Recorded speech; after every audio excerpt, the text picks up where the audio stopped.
Thank you so much for tuning in to Money Mondays. Hang out with me, Kangadan Joroge. Amazing guest with me is Herbert Thuo, the CEO and co-founder of Answer Africa.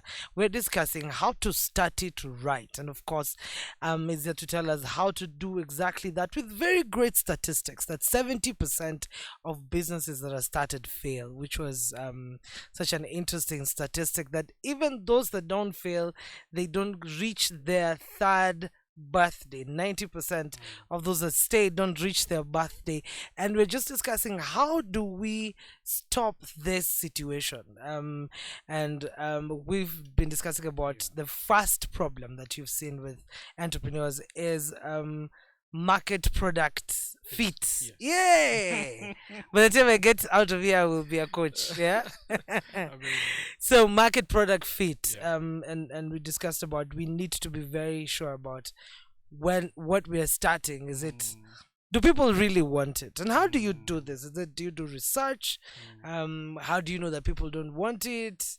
How do you understand and figure out whether your product is wanted by a lot of people? I think you mentioned it in passing, the idea of data. Data. I always tell guys, you need to obsess about data. Yeah. Because with data you're armed. And when people talk about data and research, you think you're doing big, researches worth millions. Yeah. But really, it starts at the very base. If, let's say, for example, today you start a laptop business, you're importing laptops from China. That's your business. We know there's a market because, of course, people are using laptops. But where's the niche? Have you sat down to actually analyze how many laptops are in supply? Who is selling all these laptops? I mean, Luduli Avenue has like enough of those guys. Exactly. And then, if you can look at laptops as a consumer base, right? There may be 10 different types of consumers. There's a business user, there's a gamer, there's student, there's professional, there's and you go on and on and on. And until you do that kind of work, don't start. Because what you're doing is trisexing. The language you used to use. Trisex, You're hoping, there's a market, you have a hunch, but you're going at it. And you might be successful by then. You could be. Yeah. But it's such a big hunch. I mean, to then spend so much money, time and life and money for something where if you just spent a bit more time researching and finding out, got it right the first time. Yeah. Though people say it's you don't have to start many, they're called motivational speakers. They're out here telling us to go with whatever we have. Even in churches and stuff. So it's very good that you're giving us that caution part, because of course knowledge is power. What other things have you seen in the startup world that is affecting their growth and their closures? I mean, once you figure out there's a product and there's market fit, you're onto something. At this point, you need to execute. But before you even get to execution, you need to think of the organization that will deliver this service. Most startups don't spend enough time looking at how are you going to deliver this product or this service to market. Yeah. And what I mean by that is, if I go back to our laptop example, you found that we're going to specialize in gamers. You found that, there are 10,000 gamers because you collected some data of YouTube, you collected some data from here. There are 10,000 gamers out there, and they're willing to pay 90,000 shillings for a gaming laptop. But you, beyond figuring out that that's the product they need, have you thought of the experience? And then who's going to provide customer service?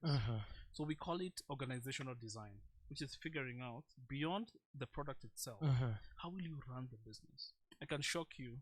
I have clients of mine who are in year 30, but they're still startups. You know why? They've never taken a day off in their lives. They are married. So they're literally self-employed. It's not being an entrepreneur. You're basically, you're married to that business. And I'm not saying, don't get me wrong, I'm not saying we shouldn't be obsessed about our businesses, but they actually can't leave.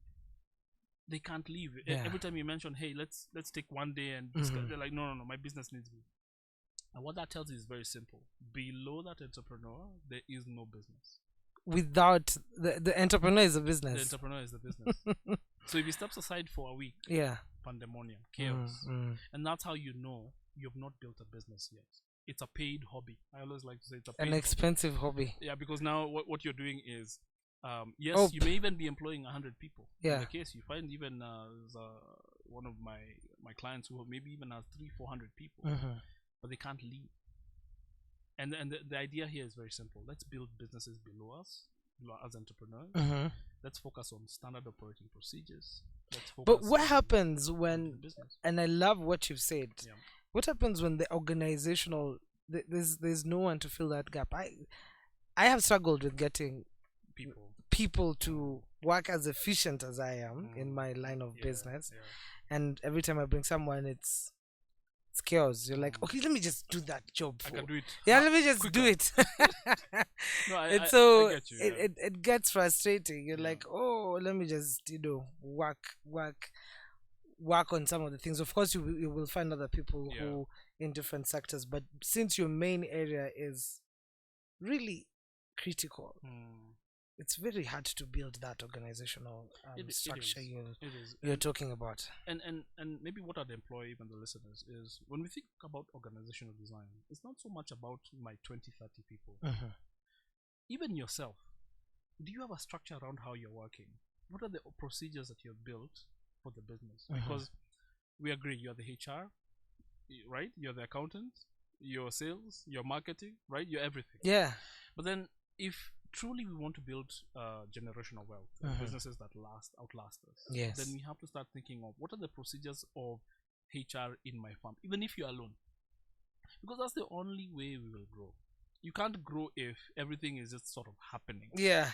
And you'd be very surprised that businesses that net even billions of shillings that still don't have processes, and they're a nightmare. I have seen that. They're not growing. And I mean, I always task, and I can task you today. Name for me 10 businesses that have crossed one generation. They're still in one generation. Yeah, and there are numbers that are just about to transition. And don't count public companies. Don't count, those kind of guys. Yeah. But the reality is they're not many. Yeah. The reason for that is very simple. Let's build businesses. A business is not trading.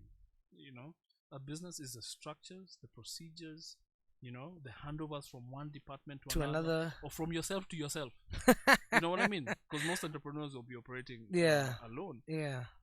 You have to think about this thing, because that's the only way you start talking about growth and scale. Oh, nice. And you'll be giving us examples about what you've seen in the market in that sector. Absolutely. We talked about ways of how to create 7 streams of income for passive wealth, and I'm getting this from a very resourceful place.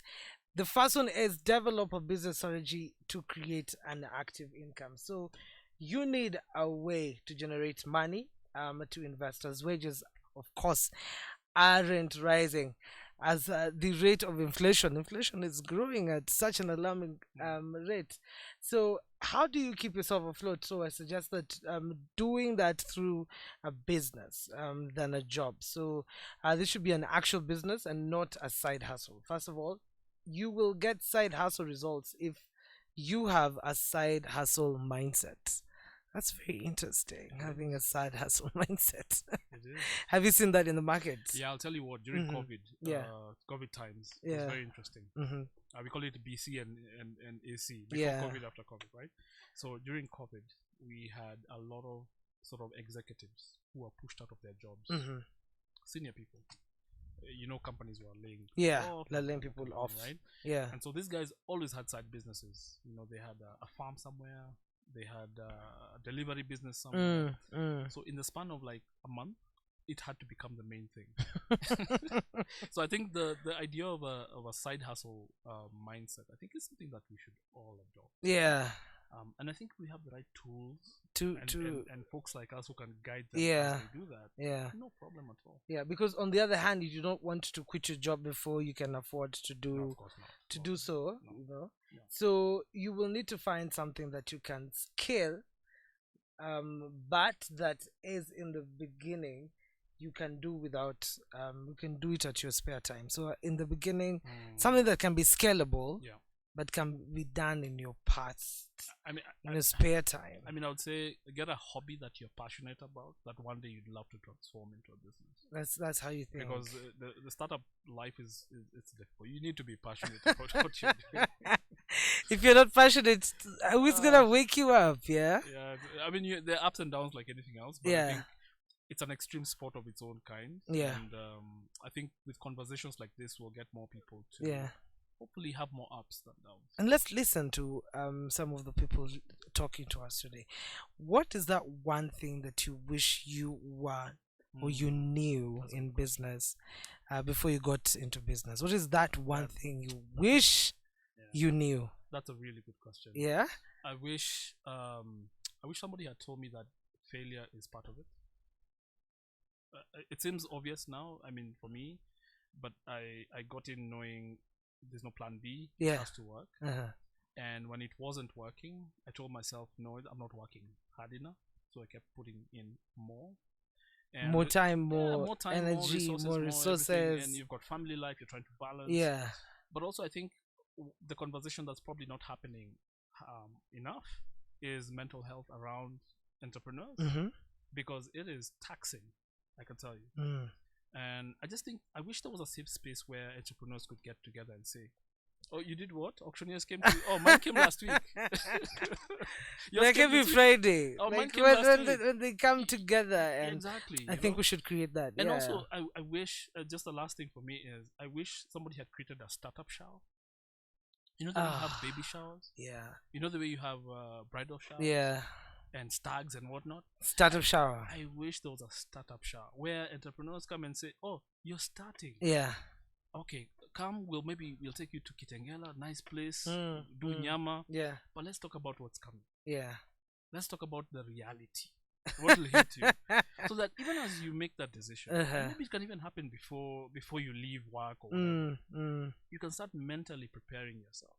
To know what's coming and prepare yourself for the highs and the lows. Yeah. Because I think that information alone would have prevented me from making a ton of mistakes. And I think people do not really understand what they're putting themselves into when they are going into business. It's a crazy situation. That's ridiculous. I just think that you go through 24 years of schooling, no one prepares you for that. I just think it's ridiculous that you go through all that. Yeah. Because the reality is our system prepares us to be employees. Yeah. That's the reality. You go through 20-something odd years to be a good manager. Yeah. Of resources, or to be a good worker. And that's, I guess, a little different from the West, where their training is geared a lot around innovation, around creating. I was speaking with a friend of mine over the weekend, and we were talking about. I had thought about this. Most of the major CEOs or people who really made it never used to study in Kenya, or even people who started very good startups that are really thriving. Most of them never schooled in Kenya, and I wondered, when you look at some of the CVs, they're all, I was in Oxford, I was in, they were not in Kenya. Yeah, but I think that's a part of the narrative that we need to change. I was giving you a story off air about some ladies in Karatina started selling tomatoes and selling them. I need to meet them, man. Yeah, just hook me up. They started selling tomatoes into Marikiti and some of the other markets. That's maybe 15 years ago. Yeah. Right now, they have more than 20 flats in Githurai, assets they hold. Yeah. Their revenue is in the multi-million per day. What? Yeah. So, what school did they go to? You get my point? Yeah. Right? I just think that School of Hard Knocks, maybe. School of Hard Knocks, right? So, little to do with, I think, the schooling. I think it's the mindset. It's the mindset. You talked about it at the beginning. I think if we create a mindset where it's okay to fail, it's okay to try, it's okay to create, then I think we're onto something. A friend of mine from Nigeria was telling me that when you finish school in Nigeria and you get a big job with the big oil companies, because they're the ones who really hire big people there. Yeah. It's almost a sign of shame to your family. It's embarrassing because in Nigeria, the culture, the mindset is you leave the village, you go study, you create something, you employ half the village. No way. Look at that mindset. So it's you have to go out and create. I guess maybe you don't have to, but it's like that's a mark of success. that you are able to go start something, build it into something big enough that can, that's why your village is sending you to the big city, right? Yeah. And I guess maybe I'm not saying we subscribe to that, but there's a mindset shift that needs to happen. And for those who are already employed and thinking, you know what, this is in 2-3 years, I want to make that transition. Start making that transition now. Yeah. Because it's a mindset thing, first of all, before it becomes an actual move. Yeah. You have to it's called what? Conquer your mind before you have to and go to school. Yeah. And not school of MBA and not school of university, but the school of learning. Get a hunger to learn. Yeah. There's so much stuff on the internet. I mean, it's embarrassing for us not to be at the same level with a lot of our peers around the world, because on the internet there's absolutely everything. There's everything that people need to know. Dive in, join programs like Kisima from Answer and Sandbox. Yeah. We'll move on from there. And we'll get to your program in a bit. But apart from that fact that it's you're continuing to help, what are other things that you've seen in that sector where we need to talk about that you've seen SMEs struggling with? No, and how do they start it, right? Especially once they start and they're moving and they're running, one of the biggest issues they have is now financial modeling. So you hear people talk about capital as the cause of why we fail. Lack of capital has been really, ever since I started I don't speaking about SMEs. I don't like it. I don't like it because it's deceitful in the sense that if we did a good strategy, if we had worked on the data, like I told you, if we had done the product market fit, we know how much capital is required a year, 2 years from now. But also more importantly, small things like cash flow management, mixing personal and business. Those things are the ones that also eat up into the perceived capital. So I think more entrepreneurs need to focus on investor readiness, but also market readiness. Even as they're working on being ready for the market, for the customer, you need to build an investable business that friends and family would say, you know what? Shike pesa. Yeah, man, I love, without doing fancy pitch decks, we're not talking about pitch decks here. We're saying, as an uncle, I should be able to see one of my niece's businesses and say, you know what, I see you're onto something here. What are you lacking? Say, oh no, you know what, we really want to hire a marketing company. We need 50,000 per month. Okay, count me in. Count me in for the whole year. And I think if we, as we focus on building businesses and growing them, that's where we need to be thinking. If your own relatives cannot invest in your business, if you talk to large investors, and I know people will talk about this. They usually say, how much do you raise in your friends and family round? There's a good reason for that. Your friends and family are your biggest source of verification at that early stage. Because when they agree that your business is running, they will invest in it. When they invest in it, you have answered a lot of questions. Correct. And also, you're willing to take the risk at a family level. Meaning if it fails, you're willing to to pay for it. Yeah, because the next family function, you're the core discussion item. So I think if we spend a little more time on product market fit, like we discussed, obsessing around data, and also figuring out financial management, separating personal from the business, then I think we should be onto something. Then get a coach. We get a coach for everything else in life, including religion. Is a coach that important? I think it is, because the idea behind a coach, if you remove it from even the entrepreneurial context, in sports, there are teams without coaches. I'm sure they're there, but how well are they doing? No, I don't think that team without. I've never. There's a reason. There's even a reason why, if you're a fan of the Premier League, you hear them talk about this team that is managerless. It is such a big deal, because you need that vision, guide, somebody who is guiding you and walking with you. And even you talked about the Bible at the beginning. Jesus was the ultimate shepherd, wasn't he? He was. And I think even in the entrepreneurial context, you do need somebody walking with you, especially those first 3 years. You have to find something, man. You have to.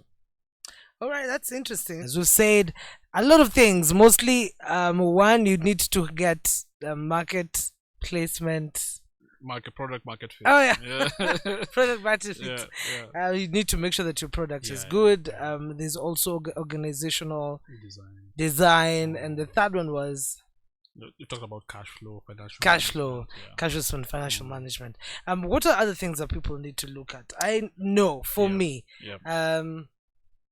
and probably because I didn't do a lot of research, as you said, was I wish I knew how much I was going to invest, and then I am going to be the brokest person. People are looking at you as the source. Yes, and I thought that this is the amount of money actually I needed. Kumbe, kwa ground things are very different when you're starting, and so you definitely need to. For me, I think definitely need to think about what you're getting yourself into, because most of the money will go in the next 1 to 2 years. You gotta be ready.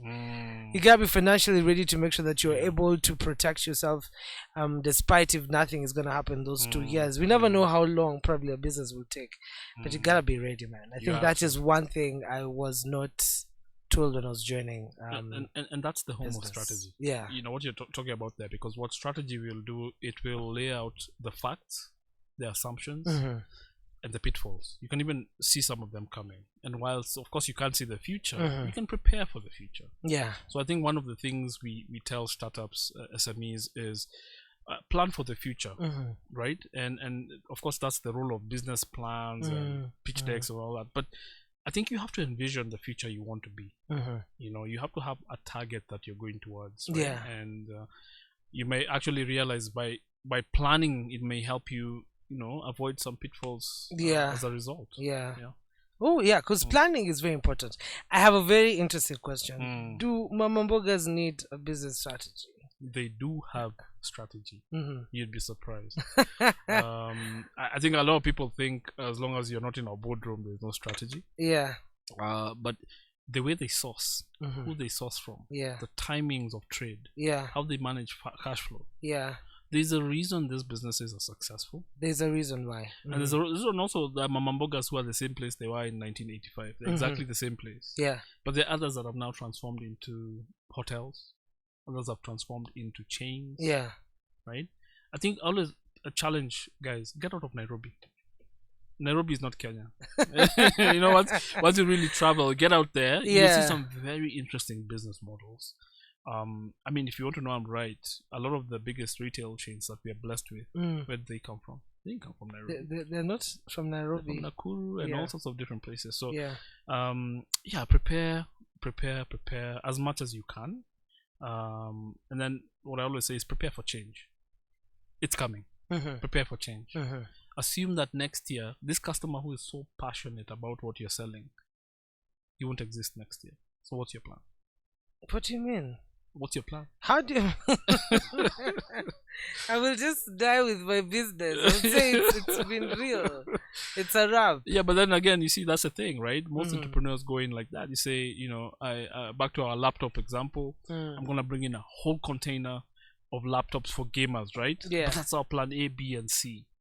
But if you're a sharp entrepreneur, you're thinking about the pitfalls, you have a strategy in place. You have a plan B that involves breaking down those laptops, removing the memory cards, and maybe selling the memory cards on their own as salvage. Something like that, where you're not always thinking about what we call happy path. Because it's not gonna always be about happiness. It's not just about happy path. And I think that's where now the role of a coach would come in. That's where the power of some of these programs we're talking about really play a very big role. So they play a big role, and it's important. Let's say I am starting. I think the most important or the most ignored thing is selling your products. And there's always the market has feet, you have capital to start, but now pushing that product out, what is one marketing thing that that's interesting. You learned that we should know? No, I think the power, it depends. So let's break it into two. I think if you're selling to other businesses, meaning your B2B, I think LinkedIn is your best friend. LinkedIn is one of the most powerful tools that's available. If you're selling directly to customers, so B2C, where you're either going directly or through a retail channel, social media is everything. I mean, I know I'm preaching to the converted, but yeah. I have a client of mine Mm-hmm. who has she's in the beauty industry. Yes. And she does cosmetics, hair products, and stuff like that. Yeah. And her warehouse is no bigger than, I think where we are is actually, it's actually big. It's giant. But her turnover is 1.5 million shillings a day. No way. Yeah. A day. On social media, her entire business is on Instagram. And I know many people have seen this because a lot of people now buy things almost exclusively on Instagram. My wife does a phenomenal amount of shopping, especially for clothes and for the babies, online, right?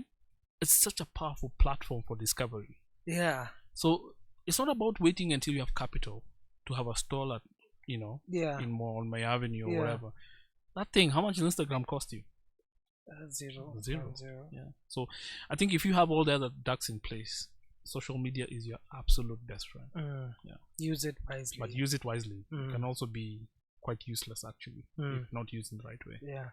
The other thing I think I would want to get help on is on partnerships. I think we've seen a lot of people in partnerships that break up where people talk about, are very hurt about their former partners who made things very difficult for them, and probably not even knowing your partner is right.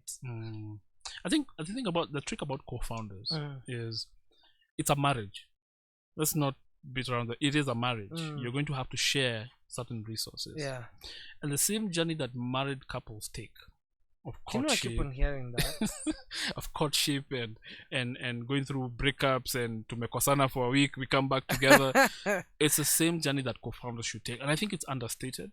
I've seen co-founders who have been together 20 years and they break up eventually. Yeah. The fundamentals have to be right. What are these fundamentals? Why are we doing this? Why are we doing this together? So there's something called a really small thing, and guys can Google. If you're going into a relationship like that, you have to have a shareholders agreement. You can ask guys to just Google that. Shareholders agreement. Shareholders agreement. And what a shareholders agreement does, it's very simple. It goes into the nitty-gritties of what happens if you're no longer interested in this business. Yeah. What happens when we make $1 million? How do we split it? Who gets paid a higher salary? Who has decisions on hiring, on firing? Yeah. And what happens, God forbid, if you pass away and your spouse now takes control of the company? Yes. What control do they have? So those kind of discussions, because we don't like having them, they're a bit uncomfortable. Yeah. So a lot of co-founders don't have shareholders agreements. And I think if we invested in this, and I'm sure you have lawyers who, on the platform. Yeah. These are things that they can sort you out with. Yeah. Shareholders agreement. Shareholders agreement. Yeah. Shareholding, sharing profits, sharing losses, responsibilities, who is in charge of what. Yeah. I think until we put those on the table, we'll always have partnerships that are not working. Yeah. Yeah. So what if it's not working and you still have the dream? Well, you can always if you're as passionate about it, you can always continue on your own. Again, please lay out, even if you're together already, get a shareholders agreement, even if you've been together, because it might force you to have a few uncomfortable conversations that could save the company potentially during a rough period. Yeah. So be very careful when entering into such kind of businesses with different people. Exactly. Yeah. Hey, interesting. Before we get back to the music, I want us to talk about the creating the 7 streams of income. So first of all, we've said biashara is really good. It helps you actualize and see yourself grow. Of course, you say that make sure that your biashara is not just a side hustle, something that can be able to be scaled above. So what else can you do to help yourself get to the other 7 streams of income? And the second one is developing an investment strategy to create passive income. So the next thing you need to do is invest your money. So you need to find assets to buy that pay you to hold them. I don't know. And I've seen somewhere on our YouTube channel someone say, I think it was Winnie, you can't take a loan to buy stocks, and it's something I think we need to talk about. It's very interesting. You need to find assets to buy that pay you to hold them. They will become a source of passive income. This will be reasonably conservative time-tested investment that will protect your money long term. This will be your primary investment strategy. So it isn't something that you want to do to be changing every month. So it's something that you can save for 3 or 4 months. You're putting aside this amount of money to that will create a lot of money. I think for me, money market fund has been such a good opportunity to just forget about that those two side hustles that come. You just get some and put them in the money market fund. I think that has really been a very good passive income. Yeah, but something that Winnie has said there about stocks and loans. I think taking a loan to buy a stock. And there are a lot of folks who are listening who are probably in the trading business where you need to buy stocks and then you sell. Yeah, speculative. I wouldn't say don't take a loan, but do your numbers. Know your numbers. Yeah. And for the simple reason that, let's take an example. Our laptop business. Maybe after this we'll both go into start the laptop. And you're making what? You're making 10% margin on the laptops, right? We're buying at 100,000, 90,000. We're selling for 100,000. Yeah. All in. Yes. You then go to a bank, and you get a loan at what? 14%. Yes. What are we doing? And then not to make matters worse, your laptops are not cash business. You've got a portion that you're selling to companies, so your money is cycling back 90 days later. So it's no wonder Winnie is saying that, because the reality is you're financing the bank. You're working you're working for the bank. You're working for the bank. So, and I think until we get newer models of financing, and it's kind of an obsession of mine going into next year, is how do we build capital models that work for SMEs and startups in this country, and not just in this country, in Africa. There's a $339 billion financing gap in Africa.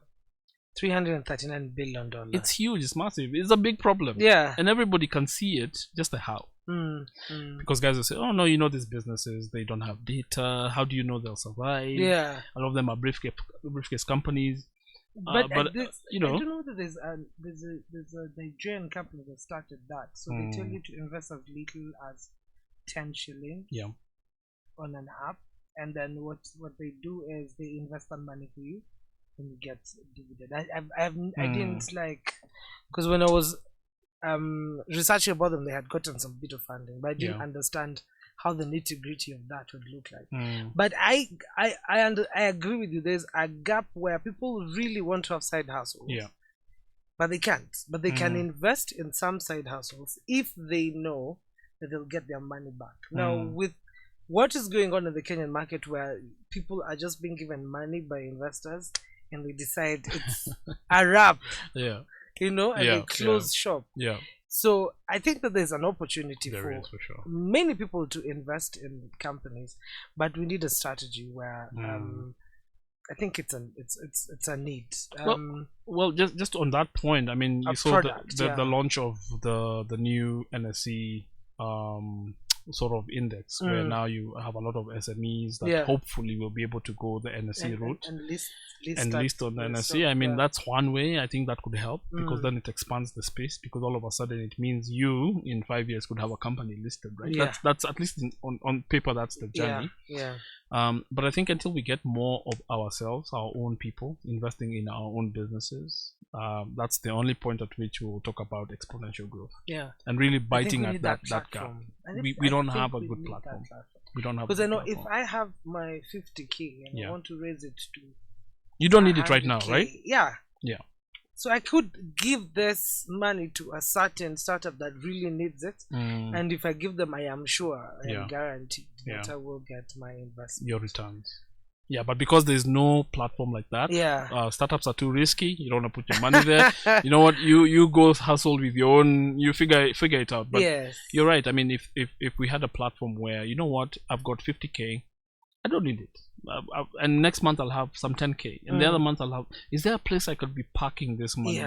So apart from your money markets and some of your, again, I feel like money markets tools, I feel like also money. I don't know them.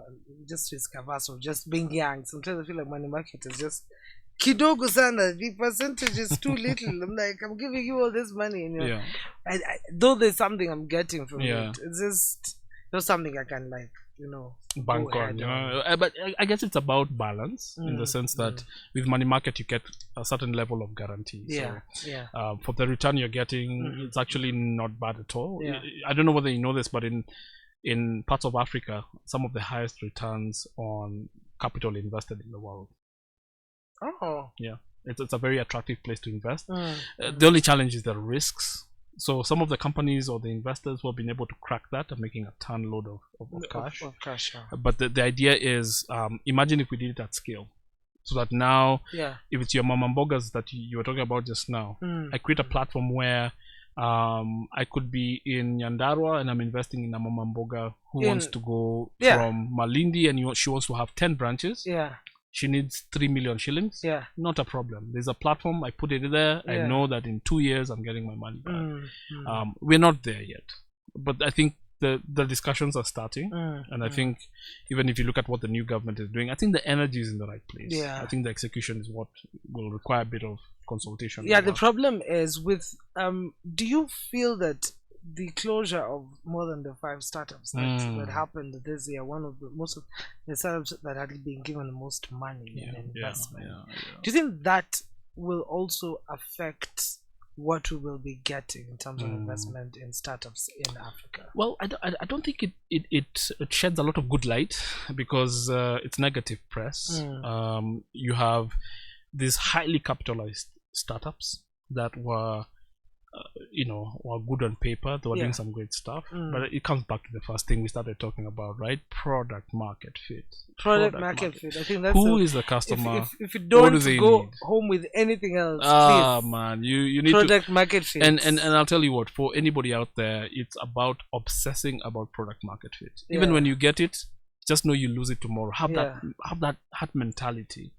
Because if you analyze, and again, I'm not the expert in sort of large startups that are highly capitalized, but speaking to different folks, you'll hear that same thing, product market fit. In the case of one of them, are you saying that Kenyans don't eat? Well,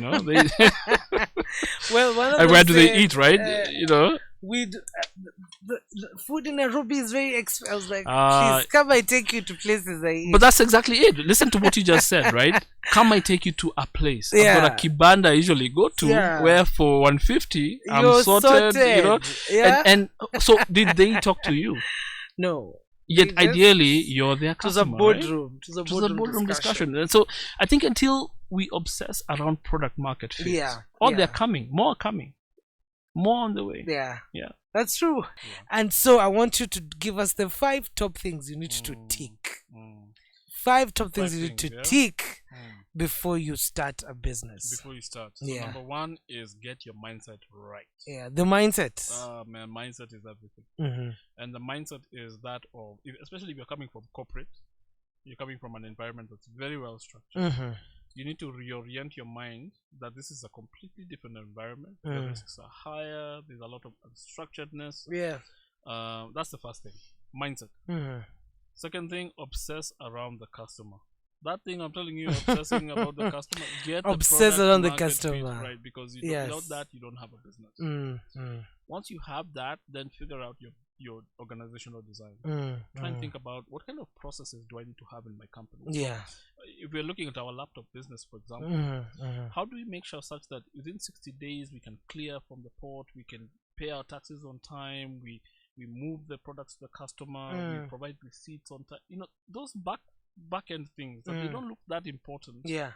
And then who's doing our social media posts? How often do we put them out? Those small things. What exactly are you putting on your social media as well? Exactly, because you just don't put anything on social media. Then once you figure that out, develop a strategy.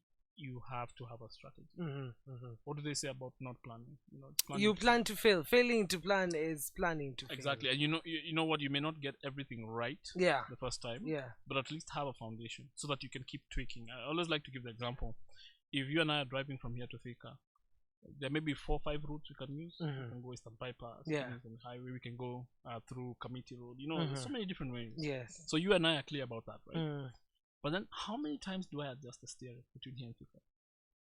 Imagine, how many times do you move the steering? A lot. Must be a million. I don't even know how many times. And I think that's the mindset that entrepreneurs must have. The idea of pivoting. Keep keep pivoting as you go on. When you talk about pivoting, I just remember that one scene, if you ever watched Friends, where Joey was taking... I know your age now. No, Friends, everybody watches Friends. Oh, man, that's a category. Another discussion for another day. So you remember that part when you were saying pivot, like people, they were taking the seat upstairs, and someone was so mad and was saying, I remember it was really mad. And because probably that's what people feel like, okay, so now I've gone this side and I've gone this other side. Yeah. When is that whole zone ever gonna stop? And probably is when you just find the right path. Yeah, I think the idea of also another forum earlier in the day where they were discussing the idea of perfection, and that we come in with the mindset that we have to be perfect. I think entrepreneurship is one of those environments where you're not supposed to be perfect. It actually hedges on you not being perfect. Yeah. Because then you're able to constantly make the right tweets at the right time. It's a game. It's a constant game. And even, I'll shock you, even when you feel you're confident and you're doing well and your product market fit, that's the point at which you should be the most uncomfortable. And that's why you have to be passionate. Yeah. Because it's a journey. And it's a marathon. It's not a sprint. It's not about raising capital. It's not about making that money. If that's your objective, then you're going to be in a bit of trouble because there's so many hurdles, and it's a marathon. It's 42K. Yeah, it's not a one day. It's not the family run. It's not the it's not the 5K family run. It's a marathon. Yeah. Because nowadays, especially the as you talked about our ages, Gen Z is. Like they're saying, if this is not working for me, I'm not staying. You know, and I like that. You know, there's one young person I had the other day had quit school as 16-year-old, and now is making millions on TikTok just because she said, "Yo, this is not my path. This is where I'm going." You know, so it's interesting to see the generations that might not know what a journey means. There's all this about instant things. Even now in different places, everything is instant. And it's so hard. Everything is a microwave away. 5 seconds away. And it's so hard to get people to learn and understand that it's a whole journey. And I think we're gonna have a big problem in a few years. Maybe the next 5 years or so. When a lot of, because I know who you're talking about. You're talking about these guys under 20, maybe 5, 6, who didn't go the conventional path. They're making a ton of cash. Through especially influencing social media. And I know guys who are doing gaming. You know, professionally now. So these guys have gone into entrepreneurship sort of like that. Now the problem is it's gonna get to a point where, especially if you're not obsessing around that product market fit, focusing on the customer, you're gonna get to a point where you're getting obsessed with the customer. Oh man, you have to be obsessed. And if once you get to that point, and then you don't have the tools, you don't have anyone working with you, all of a sudden you start losing your audience. And if you look at the most successful influencers, even in Kenya today, just look at them carefully. They're obsessed around their audience. They're always creating stories. And not just stories, they're constantly trying to find what's the next thing. And obsessing around what do they need next. What don't they think? I mean, and if you look at some of my wife was telling me about some of the influencers in the baby care space. And it's not even the choice of brands that they sponsor. It's so intentional. They would even rather turn down money, right? Then go with the brand. That would mess up their audience. That's obsession. That means that my customer knows everything, and I will build my entire business for that customer. It's not a bad way to live. I saw one influencer called Rispa Faith had to do something crazy. And she said, I did this because my business was going down and whatever she was selling was going down. I had to do it for my business. That is someone who is obsessed and knows exactly what people want. And sometimes it's not just about that first customer that you started your business with. I think just like you're talking about your 7 streams of income, you need multiple types of customers. So as you grow from day one startup to a teenage startup, you need to be thinking, who's your second, third, fourth type of customer?